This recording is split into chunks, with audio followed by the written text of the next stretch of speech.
Hello, friends.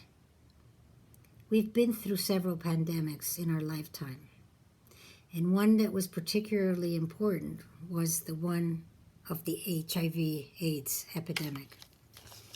At the time, we figured out what the problem was, we figured out how to manage it, and we figured out how to tell people how to protect themselves from it.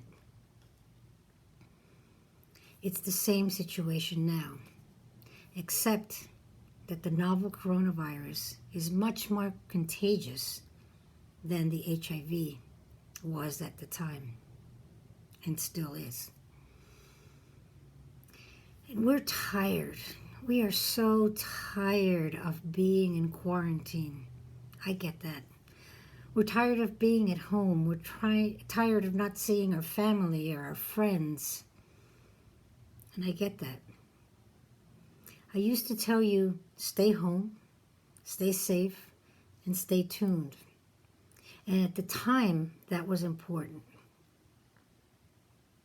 What is still important is that I understand people have jobs. You have to go to the supermarket. You need to feed your family. I know you need social interaction. I get that. But of the three things that I was telling you then, what are still important are to stay safe and stay tuned. We've talked about masks and gloves, and I don't want to go over the disinfection. I don't want to go over that again with you. I'm sure you've heard it many, many times, not from me, but from others. But there's no information that I think it's important to share with you. Number one, it is possible that you can be infected more than once. Number two, there are different strains out there because the virus has mutated. Number three, children are not immune as we thought. There are more and more cases of this multi-organ inflammatory response syndrome in pediatrics, in children. 17 states now have reported it. We'll see where that goes. Now, we have had to make adjustments as a society and as people over time. For example, when 9/11 occurred, our travel practices changed. We now had to stand in line. We had to go through security cameras. We had to go through security checks, take our shoes off, take our laptops out of our briefcases. We couldn't take liquids on board. You know what? We got used to that. It was the new normal at the time. And now it is our normal. And it will continue to be our normal.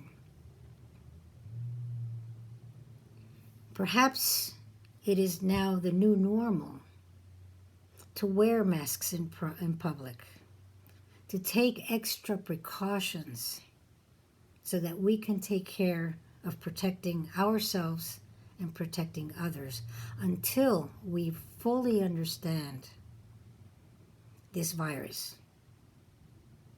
It no longer is just a pulmonary virus, a lung virus.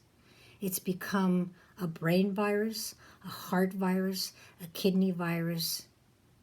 People have developed strokes. People have had legs amputated because of the virus.